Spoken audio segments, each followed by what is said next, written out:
খেতো না দিয়া প্লিজ। আমি তোমার চোখের পানি সহ্য করতে পারি না। আপনি কেন আমাকে ভুলে গিয়েছিলেন বিহান ভাই? কেন? আমি বারবার নিজেকে প্রশ্ন করেছি, কেন আমাকে ছেড়ে গিয়েছেন? সে কি অপরাধ ছিল আমার? আপনি সব সময় বলেছেন বিজি আছি। আপনার ব্যস্ততা আমাকে ভেতরে ভেতরে মেরে ফেলেছে। আপনি এতটুকু অবহেলা করলে আমি খেতে পারি না, ঘুমাতে পারি না। বিহান ভাই আরো শক্ত করে জড়িয়ে ধরে বললেন, আমি তোমাকে ঠকাইনি দিয়া, তবু অপরাধ করেছি তোমাকে ঠকানোর মতো। আমি তোমাকে কষ্ট দিইনি, তবু আমারই কারণে কষ্ট পেয়েছো তুমি। সব দোষ আমার। আমি বুঝতে পারছি আমার ভুল। আমি ভাবতাম আমার দিয়ে অনেক স্ট্রং, বুঝবে, আমি এক্সামের জন্য বিজি। দিয়ে এতটা অবুঝ আমার জন্য আমি বুঝিনি। তুমি একটা পাগলি, অবুঝ সব জানতাম, বাট এতটা অবুঝ জানতাম না। আমি বিজি থাকলে আমার মন জানতো আমি আমার দিয়ে। আর তুমি আমাকে এত ভালোবাসো, আমি বোধহয় একজন, আমি ভালোবাসা শোধ করতে পারবো না। কথাগুলো বলার সময় ওনার কণ্ঠ ছিল কান্না ভেজা। কপালে একটা চুমু দিয়ে বললেন, হ্যাপি অ্যানিভার্সারি। জ্যোৎস্নামাখা চাঁদ সেদিনও সাক্ষী ছিল আমাদের ভালোবাসার, আজও সাক্ষী আমাদের ভালোবাসার। এই জন্যই বুঝি চাঁদের সাথে আমার এত ভাব। এই সেই দিনটা যেদিন সবার আড়ালে বিহান ভাইয়ের সাথে আমার বিয়ে হয়েছিল। এই দিনটা আমার জীবনের সব থেকে দামি একটা দিন। এই দিনটা না এলে বিহান ভাইয়ের ভালোবাসার পূর্ণতা অনুভব করতে পারতাম না। কেটে গেছে বেশ কিছুক্ষণ সময়। বিহান ভাইকে বললাম, আপনার মনে ছিল আজকের দিনের কথা? উনি চোখের পানি হাত দিয়ে মুছিয়ে দিতে দিতে বললেন, আমাকে কি মনে হয়? আমার ব্রেন কি এতটাই খারাপ যেদিনে কাগজ কলমের স্বাক্ষর করে আমি তোমার হয়েছি সেদিনটা ভুলে গেছি?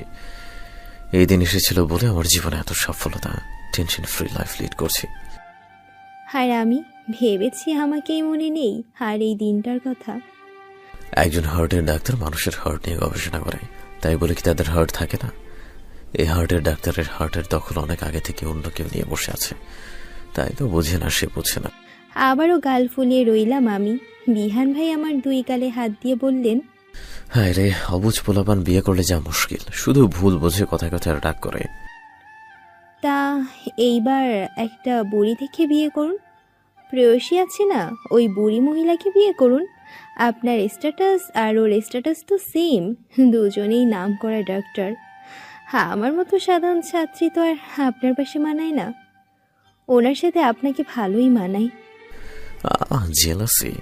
যাক, শিওর হলাম আমার প্রতি ভালোবাসাটা আছে। উনি আমার হাত ধরে কাশফুলের মাঝে বসিয়ে দিলেন। আমার কোলে মাথা রেখে মাঠের মাঝে শুয়ে পড়লেন। আমার হাত দুটো ধরে ওনার মাথায় দিয়ে বললেন, একটু হাত বুলিয়ে দাও তো, তোমার এই নরম হাতের ম্যাসাজ পেলে ক্লান্তি দূর হয়ে যাবে। আমি অবাক হয়ে বললাম, বিহান ভাই, আপনি এখানে এইভাবে শুয়ে পড়লেন? ভাবা যায় ব্যাপারটা? বিহান এখন সব পারে। বিহান বউয়ের জন্য কাশবনে বাসতে পারে। বিহান প্রেমের অস্ত্রোপচার করছে শ্বশুরের একমাত্র মেয়ে। আসলে অবাক হচ্ছে, এতটা চেঞ্জ। জি ম্যাডাম। এখন বলো তো দিয়া, তোমার মনে এই বাজে আর জঘন্য চিন্তা ভাবনাটা কে ঢুকাইছে? তুমি ডাক্তার না হলে আমার পাশে বেমানান, বিহানের পাশে একমাত্র দিয়াকেই মানায়। দিয়া যে পরিস্থিতিতে থাকুক না কেন, বিহান ভালোবেসেছিল এই মেয়েকে। যে বেটা ছোটবেলা বিহানের সামনে এসে বলতো, সে ছোটবেলা আমার পেছনে ঘুরতো, আমার দিকে তাকাতো, আমিও তার দিকে তাকাতাম। সেই ছোটবেলা থেকে মনে হচ্ছিল আমি তোমাকে পছন্দ করি। বুঝে উঠতে যদিও সময় লাগলো, বাট তোমাকে প্রশ্রয় না দিলেও তোমার এটার সেটার ছুতায় আমাকে খোঁজা, আমি এগুলো এড়িয়ে চলতে চাইলেও একসময় ভাবতে বাধ্য হলাম যে হ্যাঁ, তুমি আমাকে ভালোবাসো। আমার মনে সেই দিয়ে আর বসবাস। কোনো ডাক্তার, ইঞ্জিনিয়ার, কোনো মন্ত্রী, মিনিস্টার দেখে আমি ভালোবাসিনি। দিয়া যেমন তেমনই পারফেক্ট আমার কাছে। আমি কি ছোটবেলায় জানতাম দিয়া কেমন হবে, হাইট কেমন হবে, স্টুডেন্ট কেমন হবে? এগুলো কিছুই জাজ করিনি আমি। যেভাবে বড় হয়েছে আমার ভালো লাগার মাত্রা বেড়েছে। এই যে ও করেছেন, ওটা কি? তুমি আমার ভালোবাসাকে অপমান করেছো আর আমাকে ছোট করেছো। এমন তো হতে পারতো আমি ডাক্তার হতে পারলাম না, তাহলে কি আমায় ছেড়ে যেতে? আমি জানি যেতে না, কারণ আমি জানি আমায় দিয়া আমাকে কতটা ভালোবাসে। আয়না ফোন নিয়ে গেলে আমি তোমার ছটফট করে যন্ত্রণা দেখেছি। আমি বুঝেছিলাম এই কান্নার কারণ একমাত্র আমি। তখনই ব্যাগ গুছিয়ে চলে এসেছি। সারা রাস্তা চোখ দিয়ে পানি পড়েছে আমার। দিয়া ডাক্তার হলেই যে তুমি পারফেক্ট, এটা ভুল ধারণা। একটা রাস্তা বন্ধ তো হাজারটা রাস্তা খোলা। আমার জন্য তোমার ভালো কিছু করতেই হবে এমনটা না দিয়া। তুমি যেমন এভাবেই তোমাকে নিয়ে হ্যাপি আমি, কিন্তু তোমাকে তোমার জন্য সামনে এগোতে হবে। তোমাকে এই পরিচয়ে বাঁচতে হবে না। তুমি বিহানের ওয়াইফ। আমি চাই তুমি তোমার পরিচয় বাঁচো। আমি যেন বলতে পারি দিয়া আমার ওয়াইফ। আমি তোমার পরিচয়ে গর্ববোধ করতে চাই। দিয়ে ডাক্তারিতে চান্স না পাওয়ার জন্য অনেক কেঁদেছো তুমি। তোমার চোখের অনেক পানি ঝরেছে এই চান্স না পাওয়ার জন্য। আমি তোমাকে গাইড করতাম বলে ভেবেছো আমি ডাক্তারি লাইক করি? না, আমি চেয়েছি ফুপির স্বপ্ন পূরণ হোক, তুমি অনেক বড় হও। এর সাথে আমার পাশে তোমাকে মানানো না মানানোর কোনো সম্পর্ক নাই। তুমি আমার মানে শুধু আমারই। কেন নিজেকে এতটা সস্তা করবে? আমি কোনো পৃথিবীর কারো কাছে সস্তা হবে না। তোমার মুডটা যদি এমন হতো বিহান ডাক্তার হয়েছে তাতে কি? আমি কি কম কিছুতে? ও ডাক্তার হয়েছে বলে আমি ওর পাশে বিমান হলাম কিভাবে? ভালোবাসার সাথে মানামানের কি কানেকশন? আপনি নিজেই তো বলেছেন আপনি আপনার থেকে বড় ডাক্তার বিয়ে করবেন। কি বলেছি? কারণ দিয়া একদিন ডাক্তার হবে। আমি নিজ হাতে তাকে মেডিকেলে ভর্তি করাবো। আমি জানি তার মাঝে ট্যালেন্ট আছে। মানুষ চেষ্টা করলে সব পারে দিয়া। বিহান ভাই আমার দিকে চোখ উল্টে তাকিয়ে বললেন। মুখ এখনো গোমরা কেন? বিহান ভাইকে আবারও কেঁদে দিয়ে বললাম, সরি বিহান ভাই, আমি ভুল বুঝেছি আপনাকে, আমাকে ক্ষমা করে দিন প্লিজ। আপনার ওই প্রয়সী আমাকে কাল কল দিয়ে বলেছে আপনার আর ওনার বিয়ে। আমার পাশে আপনাকে মানা যায় না, আমাকে অনেক অপমান করেছে। আমি খুব কষ্ট পেয়েছিলাম। প্রয়সীর বলা সব কথা খুলে বললাম বিহান ভাইকে। বিহান ভাই পকেট থেকে ফোন বের করে ফোন দিলেন প্রয়সীকে। ফোনটা লোডে দিলেন। প্রেয়সী ফোনটা রিসিভ করলে বিহান ভাই বললেন, তোকে কিছু বলতে হবে না। আমি যা বলছি সেটা মন দিয়ে শোন। তোর মতো বাজে মাইন্ডের মেয়ে দিয়া না, তাই তোকে তোর যোগ্য জবাব দিতে পারেনি। মানুষ কুকুরকে কামড় দিলেও কুকুর মানুষকে কামড় দেয় না। দিয়া ডাক্তারিতে চান্স পাবে, প্রেয়সী সেদিন তোকে বাকি জবাব দিব। আর শোন, ভুলেও যেন আমাকে তোর সাথে জড়িয়ে কিছু বলিস না। আমার একটা সম্মান আছে, মাইন্ড ইট। কলটা কেটে দিয়ে বললেন, ঢাকায় যাই, প্রেয়সীর বাকি অবস্থা করতেছি। আমার অজান্তে কত কিছু হয়েছে আর আমি কিছুই জানি না। বিহান ভাইকে বললাম, আমাকে এখানে কিডন্যাপ করে এনেছেন কেন? কারা ছিল তারা? বিহান ভাই হেসে দিয়ে বললেন, রিয়া, মেহু আর বিভোর ছিল।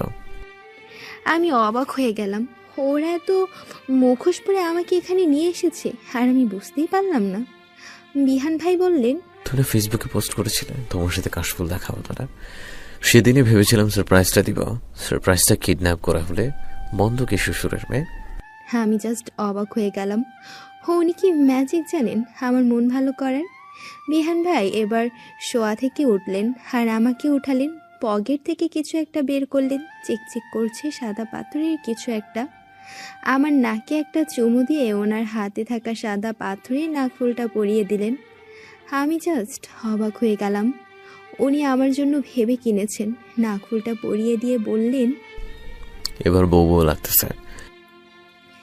এই স্নিগ্ধ চাঁদের আলোতে ওনার হাত ধরে দাঁড়িয়ে আছে সাদা কাশবনে। আচ্ছা, এই উনিটা এত সুন্দর হতে গেল কেন? আর এতটা ম্যাজিশিয়ান কেন? বিহান ভাই কয়েকটা কাশফুল ছিঁড়ে হাঁটু গেড়ে বসে পড়লেন আমার সামনে।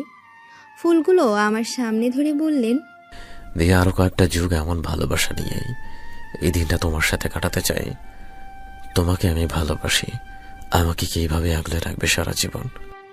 ফুলগুলো ওনার হাত থেকে নিয়ে ওনার কপালে একটা চুমু দিলাম আমি। প্রকৃতি মৃদু হাওয়া দিচ্ছিল, মাঝে মাঝে দুই একটা পাখির কিচিরমিচির, আর চাঁদও হেসে বলল, হ্যাপি অ্যানিভার্সারি বিহান দিয়া। নিস্তব্ধতা চারিদিকে, কোথাও কেউ নেই। যতদূর চোখ যায় শুধু সাদা সাদা কাশফুল দেখা যাচ্ছে। ওর কি প্রেমিক প্রেমিকাদের ভালোবাসার সাক্ষী হওয়ার জন্য জন্ম নিয়েছে? না জানি কত প্রিয়দের প্রিয়তম মুহূর্তের সাক্ষী ওরা। চাঁদের সোনালি আলোতে জ্যোৎস্না বিলাস প্রিয় মানুষটার সাথে করার মতো সৌভাগ্য সবার থাকে না। আমি বোধহয় সত্যি খুব লাকি, না হলে ওনাকে পেতাম না। বিহান ভাইকে বললাম, আচ্ছা আমি তো আপনাকে কিছুই দিলাম না, আজ না আমাদের অ্যানিভার্সারি, আমার তো কিছু একটা গিফট দেওয়া উচিত। বিহান ভাই বললেন, হ্যাঁ শিওর, দাও আমাকে গিফট। হ্যাঁ, আমি মুখ কাজুবাজু করে বললাম, এই মুহূর্তে দেওয়ার মতো কিছুই নেই, কাল কিছু কিনে দেব। উনি জেদ ধরলেন। এক্ষুনি দিতে হবে, কিভাবে দিবে আমি জানি না। মন খারাপ করে বললাম, কি দেব বিহান ভাই, কিছু তো নেই এখানে। বিহান ভাই হেসে দিয়ে বললেন, চাইলে অনেক কিছু দিতে পারো, তোমার প্রিয় চাঁদকে সাক্ষী রেখে স্বামীকে আদর তো করতে পারো, তাই না? গিফট কি সবসময় টাকা দিয়ে কিনে দিলেই হয়? ওনার কথার মানে ভালোই বুঝলাম আমি। বিহান ভাইকে বললাম, একটু নিচু হন। বিহান ভাই খানিকটা নিচু হয়ে আমার মুখের কাছাকাছি হাসলেন। ইস, কি লজ্জা! ওনার সাথে সব ভাবতেও লজ্জা করে। এক হাত দিয়ে ওনার চোখ বন্ধ করে ধরে ওনার গালে একটা চুমু দিয়ে দৌড় দিলাম। বিহান ভাই আমাকে ছুটতে দেখে বললেন, এভাবে দৌড়ালে তোমাকে মনে হচ্ছে কাশবনে নেমে আসা সদ্য কোনো সাদা পরি। এমনিতেই মন প্রাণ আসক্ত, তোমার সাথে কাটানো সে সুন্দর রাতটা ধরে রাখার ক্ষমতা আমার নেই, তবে ক্যামেরা বন্দি করতে পারে কিছু মুহূর্ত, যে মুহূর্ত আমাকে বারবার মনে করাবে চঞ্চল এক পাখি তার কিচিরমিচির হাসির শব্দে আকৃষ্ট করেছিল আমাকে। ছুটতে ছুটতে কখন যেন ধরা পড়ে গেলাম ওনার হাতে। বিহান ভাই আমার হাত ধরে গান করছেন। এই প্রথমবার ওনাকে এইভাবে গান করতে দেখলাম। বিহান ভাইয়ের গান শুনে আমি ওনার দিকে তাকিয়ে হাসছি। আমার মুখে এমন হাসি দেখে বিহান ভাই গাল ভরে হাসলেন। ওনাকে এইভাবে এর আগে কখনো হাসতে দেখিনি। বিহান ভাই হেসেই যাচ্ছেন। ওনার হাসি দেখে আমি সত্যিই অবাক, উনি এত হাসতে জানেন। মেহু আপু একা একা কাশবন দিয়ে ছুটে বেড়াচ্ছেন, জ্যোৎস্নার ছবি তুলছে। আমাদের সবার সব থেকে সাপোর্টিং মানুষটা মেহু আপু।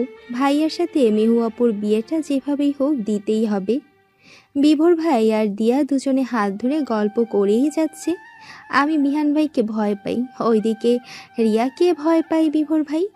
বিভোর ভাই রিয়াকে বলছে, আমি জানি আগামীবার চান্স পাবে, তুমি না পেলেও প্রাইভেটে ভর্তি হয়ে যাবে, একদিন অনেক বড় ডাক্তার হবে। সেই দিন নিয়মিত বিভিন্ন বাহানায় তোমার কাছে পেশেন্ট হয়ে যাব, গিয়ে বলবো প্রেসক্রিপশনে লিখে দিন ম্যাডাম। ডাক্তারের মুখে হাসি দেখলে সুস্থ হয়ে যায় আমি। শুধু এটুকুই? এতটুকুই। জাস্ট এই হাসিতে আমার সব অসুখ ভালো হয়ে যাবে। আমি ভাবলাম অন্য কিছু। অন্য কিছুটা কি রিয়া? বলেই বিভোর গালে রিয়া একটা চুমু দিয়ে বলল, ভেবেছিলাম এটা হলে অসুখ সারবে। বিভোর ভাই ভাষাহীন হয়ে গেলেন। বিভোর ভাই ভাবতেই পারেনি রিয়া এমনটা করবে। বিভোর ভাই গোল গোল চোখ করে রিয়ার দিকে তাকিয়ে বলল, রিয়া, আমার হাটে লেগেছে, কেউ মনে হয় তীর মেরেছে, ভূমিকম্প হচ্ছে। রিয়া হেসে দিয়ে বলল, একটা চুমুতেই এই অবস্থা, না জানি আরো গভীরে গেলে কি হবে। আপনাকে বিয়ে টিয়ে করে লাভ নেই, আপনাকে দিয়ে কিচ্ছু হবে না। কথায় কথায় যদি হার্টে সমস্যা হয়, সারা বছর বিহান ভাইয়ের পেশেন্ট হয়েই থাকতে হবে আপনার। বিভোর ভাই রিয়ার হাত টেনে ধরে নিজের কাছাকাছি নিয়ে এলেন। রিয়ার উষ্ণ নিঃশ্বাস বিভোর ভাইয়ের চোখে মুখে পড়ছে।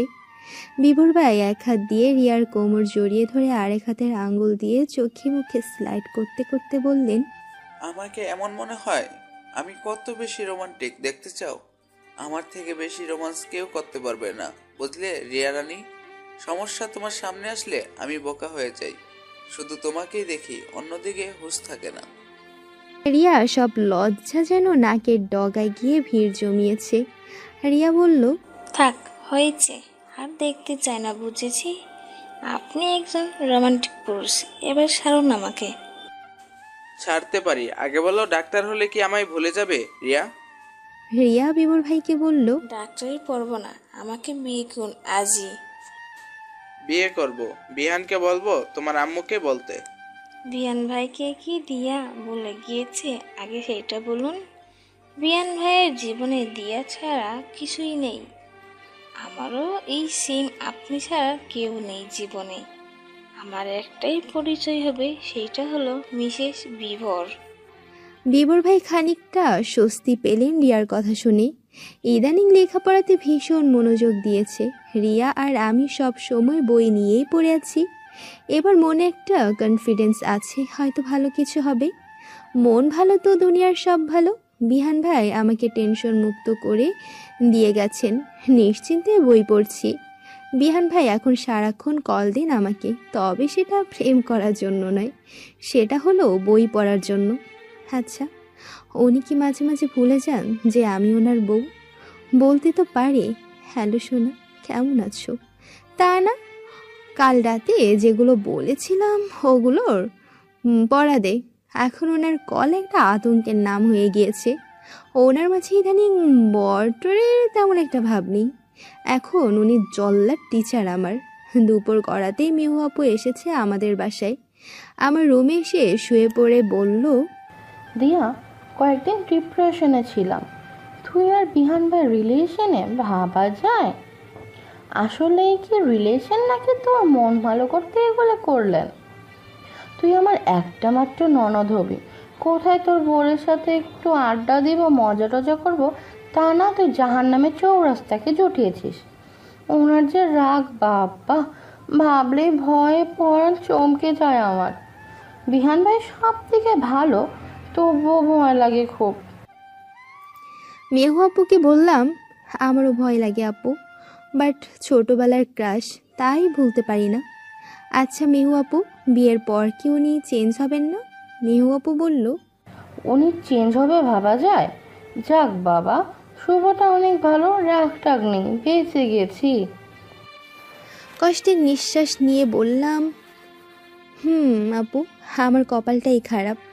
ফোনে মেসেজের সাউন্ড দেখে ফোন চেক করে দেখি বিহান ভাই মেসেজ করেছেন। আমি পথে বাসায় আসতেছি, তুই দ্রুত রেডি হয়ে আয় আমাদের বাসায়, আমি যেন বাসায় গিয়ে তোর মুখ দেখি। ফোনটা রেখে মনে মনে বললাম, আমাকে ডেকে নিয়ে দুনিয়ার অশান্তি ছাড়া তো শান্তি দিবেন না। না জানি কি কি ভেবে এসছেন। মাথায় পেইন হয়েছে এমন একটা ভাব ধরে শুয়ে আছি, কেননা বিহান ভাই আবার আগের রূপে অবতরণ করেছেন। এখন ওনার মাঝে বড় কোনো ভাব নেই। এখন মামা বাড়িতে যাওয়া মানে রিক্স। বিহান ভাই সারাক্ষণ বই পড়াবেন, না পারলে অনেক অপমান করবেন। এমন সময় আম্মু এসে আমার হাতে একটা ব্যাগ ধরিয়ে দিয়ে বলল, রাস্তায় অটো দাঁড়িয়ে আছে, দ্রুত যা। তোর মামি 100 বার কল দিয়েছে, কাল বিবরের মামা বাড়ি যেতে হবে, তোকেও সাথে নিয়ে যাবে। বিবর ভাইয়ের মামা বাড়ি, সেখানে তো যেতেই হবে। বিবর ভাইয়ের আম্মু অনুরোধ করেছেন, না গেলে নয়। অটো নিয়ে মামাদের বাড়িতে প্রবেশ করতে দেখি গেটের সামনে একদল ছেলেদের নিয়ে হেসে হেসে আড্ডা দিচ্ছেন বিহান ভাই, গাল ভরা শান্ত হাসি। আমি অটো থেকে নামতে চোখে চোখ পড়ে গেল ওনার সাথে। কিছু না বলেই বিহান ভাইদের বাসায় প্রবেশ করলাম। মামিকে দেখি ঝিমুচ্ছে। বললাম, এভাবে ঝিমাচ্ছ কেন? মামি বলল, অ্যালাট্রল খেয়েছিলাম দিয়া, অ্যালার্জির জন্য, তাতেই ঘুম হচ্ছে। মামিকে বললাম, আমারও হাত পা খুব চুলকাচ্ছে, একটা ওষুধ দাও তো। মামি ওষুধ দিল, 2টা খেয়ে নিলাম। বিহান ভাই খানিকটা রাত না হলে বাসায় ফিরবেন না, তাই উনি আসার আগেই ঘুমিয়ে যাব। ওনার হাত থেকে রক্ষা পেতে ওষুধ খেয়ে নিলাম। প্রচণ্ড ঘুমে ঘুম নগরীতে গিয়ে ঘুমের রাজত্ব করছি আমি। কি আরামের সাথে পাতলা কম্বল মুড়ে দিয়ে ফ্যান আস্তে ছেড়ে ঘুমাচ্ছি। উপরে ফ্যান, নিচে গায়ে সিঙ্গেল কম্বলের মতো শান্তি অন্য কিছুতেই নেই আমার কাছে। বিহান ভাই সন্ধ্যা রাতে পড়ার জন্য ডেকেছিল, আমি বলেছিলাম মাঝরাতে উঠে পড়ব, তারপরে ঘুম। আবার এই ঘুম প্রিয় আমিটার সব শান্তি কিয়ামতে পরিণত হয়ে গেল। আমার কি শান্তিতে ঘুমানোর কোনো অধিকারও নেই? মধ্যরাতে রুমের বড় লাইটটা জ্বালিয়ে দেওয়ার কি খুব প্রয়োজন ছিল? কানের কাছে অশুভ অ্যালার্ম ঘড়িটা কে রেখেছে? ক্যাচ ক্যাচ করেই যাচ্ছে। 2 কানে হাত দিয়ে চেপে ধরে এটে সেটে ঘুমানোর চেষ্টা করলাম, কেননা ভীষণ সুন্দর একটা স্বপ্ন দেখছিলাম। চাইছিলাম স্বপ্নের বাকিটা দেখতে। একবার ঘুম ভেঙে গেলে কি আর স্বপ্নের বাকিটুকু দেখা যায় কখনো? কানের মধ্যে দিয়ে দ্রুত ওঠ নাম বুলিয়ে এসেই যাচ্ছে। আমিও কম না, চোখ বুজেই রইলাম। সাথে সাথে মাথায় একটা প্ল্যান এসে গেল যে একটু অ্যাক্টিং করব। আমি স্বপ্নের দেশে আছি, সেই অ্যাক্টিং। বিহান ভাই আমার মুখের কাছে ঝুঁকে এসে আমায় ডাকাডাকি করছেন। আমি ওনার গলা জড়িয়ে ধরে একটু নেশা কণ্ঠে বললাম, ঘুম না আসে রাতে তুমি আমার কল্পনাতে, জ্যোৎস্না মাখা চাঁদে তুমি আমার বন্দনাতে। আই লাভ ইউ ইমু, মাই ইমরান হাশমি বেবি। চোখ হালকা খুলে তাকিয়ে দেখি ওনার মেজাজ চরম পর্যায়ে। বিহান ভাইয়ের চোখ ক্রমশ রাগান্বিত হচ্ছে, দাঁতে দাঁত চেপে বললেন, কি বললি? আমি ছি, তোর কি আমাকে এরকম মনে হয়? আমাকে তাহলে তো এসব নজরে দেখিস? Like seriously? আমার গলা ছাড়, তুই এক্ষুনি ছাড় বলছি। এইভাবে গায়ের উপর পড়ছিস কেন? ঘুমের ভান ধরে পড়েই রইলাম। বিহান ভাই বললেন, আমাকে এসব বলা হয় না। ঠিক আছে, আমিও দেখাই। মনে মনে ভাবলাম কিস টিস করবেন কিনা। বেড থেকে পাজা কোলে করে তুললেন, ভাবলাম রোমান্টিক কিছু হতে চলেছে, কিন্তু না। উনি আমাকে এই ঠান্ডায় ফ্লোরে নিয়ে শুয়ে দিলেন। দেখলাম ওয়াশরুমে গেলেন উনি। ওয়াশরুম থেকে বেরিয়ে কাল রাতে ভরে রাখা বালতি ঠান্ডা পানি গায়ের উপর ঢেলে দিলেন আর বললেন, এবার অ্যাক্টিং করলে এক থাপ্পড়ে দাঁত ফালাই দিব। ঠান্ডায় লাফ দিয়ে উঠলাম চিৎকার দিয়ে। ঠান্ডায় কাঁপছি। মানুষ এত জঘন্য কিভাবে হতে পারে? কি এমন পাপ করেছিলাম আমি? ওনার মতো একজন রাজাকার মামাতো ভাই কপালে জুটলো। মামাতো ভাই? তুই মামাতো ভাইয়ের মতো হবি। তুই প্রয়োজনে ফুপাতো বোনকে পটাবি, তার সাথে রোমান্স করবি, সারাক্ষণ প্রেমের সংলাপ বলবি। তা না করে তুই কেন সারাদিন থাপ্পড় মেরে দাঁত ফেলে দিতে চাইবি? কোথায় বলবি? হ্যাঁ, তো বই পড়ে কি হবে? ঠিকই তো আমার ঘরের ছাই খুলতে হবে। তা না করে বলিস লেখাপড়া শেষ না হলে এই বিয়ের কথা কাউকে বলবো না। কোন পাপে বিয়ে করেছিলাম ওনাকে? আমার কি মনে কিছুই চায় না? এই যে শীতপ্রিয় রাতে কোথায় ওনার পাশে ঘুমাবো তা না, ওনার কাছে গেলে ছিটকে খানিকটা দূরে গিয়ে বলবেন, কি সমস্যা, এত গায়ে পড়ছিস কেন? ওনার কি বর হওয়ার কোনো অধিকার আছে? দিয়া, এই করল্লার সাথে বাকি জীবন কিভাবে কাটাবি তুই? আবার আমাদের মাঝে একটু দূরত্ব এলেই উনি আশ্চর্যজনকভাবে সারপ্রাইজ দিয়ে দেন। এই সাংঘাতিক ভয়ঙ্কর বিশ্রী বাজে মানুষটাকে চেনা সহজ নয়। আমাকে ঠান্ডায় কাঁপতে দেখে বললেন, কি ঘুম গেছে নাকি আরেক বালতি দিব? তাতেও ঘুম না গেলে নদীতে নিয়ে যাব, শাপলার মতো ভিজিয়ে রাখবো তোকে। কাঁপতে কাঁপতে বললাম, মানুষ ঘুম ভাঙানোর জন্য চোখে মুখে পানি ছিটা দেয়, আর আপনি? উনি বললেন, সেটা ঘুমন্ত মানুষের জন্য, নট জাগ্রত মানুষের জন্য। সময় নষ্ট করা আমি একটুও পছন্দ করি না। তোর জন্য আমি ঘুমোইনি আজ। তোকে 1 ঘন্টা ধরে ডাকাডাকি করতেছি আমি, আর তুই ইচ্ছা করে নাটক করতেছিস। আমি আপনাকে ঘুমোতে নিষেধ করেছি? উনি বললেন, তোর বুদ্ধিমতো চললে আমার বউয়ের ফিউচার অন্ধকার। আমি জেগে না থাকলে তোকে উঠাতাম কিভাবে? এক্ষুনি চেঞ্জ করে নে, আমি তোর পড়া রেডি করছি। ঘুম ঘুম চোখে ওয়াশরুমের দরজা খুলে চেঞ্জ করে নিলাম। টেবিলের সাইডে পরপর 2টা চেয়ার, একটা নিয়ে বিহান ভাই বসে আছেন, অপরটা যে আমার জন্য বরাদ্দ সেটা দেখেই বোঝা যাচ্ছে। ওনার পাশে চেয়ার টেনে গিয়ে বসলাম। বিহান ভাই পূর্ণ মনোযোগ দিয়ে হায়ার ম্যাথের দিকে তাকিয়ে আছেন। এই নতুন বইয়ের আমদানি কোথা থেকে করলেন? এতদিন যত প্রকার বই আছে তার সব পড়িয়েছেন, সাথে রিভিশনও করিয়েছেন। চোখ বড় বড় করে তাকিয়ে বললাম, আবার ম্যাথ? উনি আমার দিকে ভ্রুকুচকে তাকিয়ে বললেন, তো তুই তো গাধারাম, ম্যাথে যে পরিমাণ রসগোল্লা পাস তাতে মিষ্টি কেনার কোনো প্রয়োজন নাই। একটু অপমান বোধ হলো আমার। বললাম, দেখুন আমি এখন সব ম্যাথই পারি কম বেশি। কত পারে সেই বই দেখলেই বোঝা যাবে। উনি কিছু ম্যাথে কালি দিয়ে দাগ দিয়ে বললেন, এগুলো কর। আমি ভীষণভাবে চিহ্নিত এই মধ্যরাতে আমার মন সায় দিচ্ছে না লেখাপড়া করতে।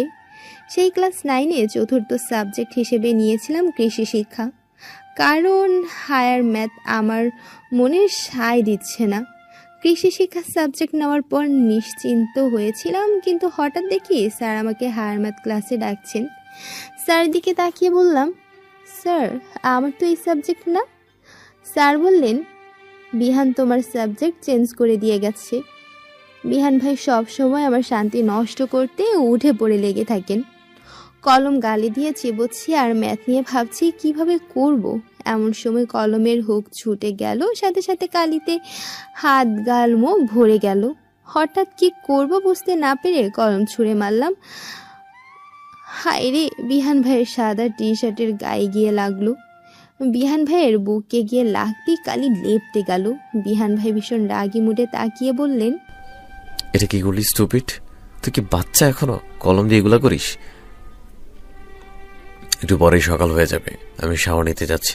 এসে যেন দেখি সব করা হয়ে গেছে। কয়েক মিনিট পরে ফিরে এসে বললেন, দেখি কি কি করেছিস দেখা। ওনার খালি গায়ে পানির বর্ষণ। আহা, কি হ্যান্ডসাম লুকিং ওনার। অল্প বয়সে কাছে বৈশা আমায় প্রেম শিখিয়েছ, পীড়িতের বানমাইরা আমার মনটা কেড়ে নিয়েছ।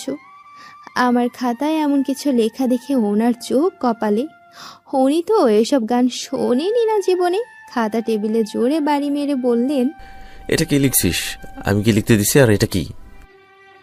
দেখুন, আমাকে মারণ কাটুন যা ইচ্ছে কোন, আমার মনের কথা লিখে দিয়েছি। কি আমি তোকে শিখিয়েছি না তুই আমাকে শিখিয়েছিস প্রেম? আপনি আমাকে শিখিয়েছেন, না হলে এত অল্প বয়সে আমি প্রেমে পড়তাম না। তাও আবার আপনার মতো একটা করল্লার প্রেমে তো মোটেও না। আপনি একটা করল্লা, বুঝেছেন? আপনি ছোটবেলা থেকে আমার চোখের সামনে দিয়ে ঘুরঘুর না করলে কি আমি প্রেম শিখতাম নাকি? কে প্রেম শিখিয়েছে সেটা পরে বলছি। তোর মাথায় এটা কি পেঁচানো? আমার ফেভারিট শার্ট দিয়ে চুল মুছতেছিস? আমার প্রিয় শার্ট দিয়া তুই চুল মুছতেছিস? হাউ ডিয়ার ইউ দিয়া! তোর ওই তেল চিপচিপে মাথায় আমার শার্ট। ওনার দিকে তাকিয়ে বললাম, রোজ শ্যাম্পু করি, বুঝেছেন? তেল ফেল লাগাই না। উনি ক্ষিপ্ত নয়নে তাকিয়ে আছেন। আবার বিপদে পড়লাম। এটা ওনার শার্ট, খেয়ালই ছিল না। হ্যাঁ, এখন কি বলি ভেবে চিনতে বললাম, আমার বরেরটা আমি নেব, আপনার কি? চুল মুছবো না ঘর মুছবো আমার ব্যাপার। আমার কথা শুনে আমার ওড়নাটা টেনে নিয়ে ওনার মাথা মোছা শুরু করলেন আর বললেন, ওকে, আমারও বউয়ের ওড়না যা ইচ্ছা তাই করবো। এক্সকিউজ মি, আপনি আমার ওড়না দিয়ে আপনার ওই জেল ফেল লাগানো চুল মুছতেছেন। আমার ওড়না ছাড়ুন, ছাড়ুন বলছি। কথাটা বলেই ওনার দিকে বিরক্তি নিয়ে তাকালাম। উনি আমার মুখের উপর ঝুঁকে এসে বললেন, what is your problem Mrs বিহান? বউ আমার ওড়না আমার বউয়ের, আপনি এত রিয়াক্ট করতেছেন কেন? আমি তো আপনাকে কিছু করছি না। উনি নিচের ঠোঁট কামড়ে ধরে দুষ্টু হাসি দিতে দিতে বললেন, খুব বেশি রিয়াক্ট দেখালে গায়ের জামা খুলে মুছতে শুরু করবো। ওনার কথা শুনে নিজের দিকে তাকালাম। জামা কি আদৌ ঠিক আছে আমার?